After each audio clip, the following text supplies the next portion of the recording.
Maar vandag gaan ons 'n paar ander kulture besoek en 'n paar idees van hulle kry. Agter julle is daar 'n Sweedse fakkel. Lolly, tel die pot gou op asseblief. Dan kan jy sien. Dis 'n stomp met 'n gat in. Dit kom gewoonlik van lande af waar dit baie nat is, natuurlik sneeu ensovoorts en jy moet natuurlik goed in die kook hou.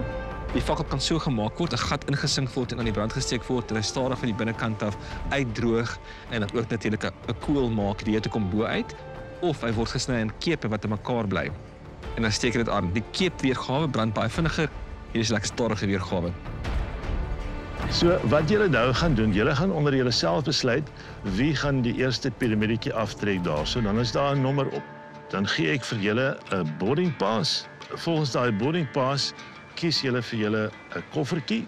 In daai koffertjie is 'n klomp heerlike goeders. Wow. Okay. Dit is Mexico en Brazil en hierdie is Marokko en Indië. Ek sou van die 4 opsies Marokko die graagste wil trek. Het al 'n bietjie met die geure gewerk.